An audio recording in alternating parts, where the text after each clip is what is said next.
என்னம்மா ஆச்சு? கதிரண்ணாவோட அம்மாக்கு ஒண்ணும் இல்லல்ல? மா சொல்லுமா, என்ன ஆச்சு? அந்த அம்மாக்கெல்லாம் ஒண்ணும் இல்ல. ஏதோ கடவுள் புண்ணியத்துல டாக்டர் எல்லாம் சேர்ந்து அவங்கள காப்பாத்திட்டாங்க. பயப்படுறதுக்கெல்லாம் ஒண்ணும் இல்லன்னு சொல்லிட்டாங்க. அப்புறம் ஏமா ஒரு மாதிரி அமைதியாவே இருக்க? என்னாச்சு அத்தை? எதுவும் பிரச்சனையா? கதிர் தம்பி என்னதான் ஆனாலும் தனத்தை தான் கல்யாணம் பண்ணிப்பேன்னு அவங்க அம்மா கிட்ட சொல்லிருக்காரு. அதை எதிர்த்துதான் வாசுகி அம்மா தற்கொலை பண்ணிக்கணும்னு அவங்க விஷத்தை குடிச்சிருக்காங்க.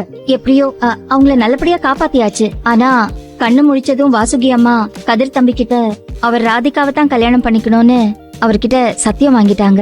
கதிர் தம்பி வேற வழி இல்லாம அவங்க அம்மாவை காப்பாத்தணுங்கிறதுக்காக அவங்க மாமா பொண்ணு ராதிகாவை கல்யாணம் பண்ணிக்கிறேன்னு அவங்க அம்மாவுக்கு சத்தியம் பண்ணி கொடுத்துட்டாரு. நான் அன்னிக்கே சொன்னலக்கா, ஓட்டல திறந்த அன்னிக்கே அந்த பொண்ணு யாருன்னு கேட்டதுக்கு அந்த அம்மா என் கையில கதிர கல்யாணம் பண்ணிக்க போற பொண்ணுன்னு தெளிவா சொல்லுச்சு. அத நான் உன்கிட்ட வந்து சொன்னேன். ஆனா அந்த கதிர் தம்பி தான் சர்வசாதாரணமா எங்க அம்மா வேணா அப்படி சொல்லிருக்கலாம். ஆனா நான் அந்த பொண்ணை கல்யாணம் பண்ணிக்க மாட்டேன்னு மறுத்து பேசியிருக்காரு.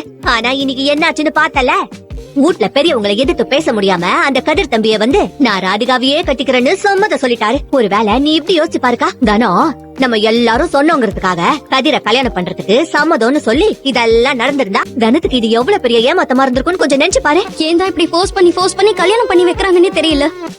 அத்தை, நான் வேணா போய் கிட்டயும் அவங்க வீட்டுல இருக்கவங்க கிட்டயும் பேசி பாக்கட்டுமா? ஆஹா வேணாம் தம்பி, அந்த அம்மா சாகுற நிலைமை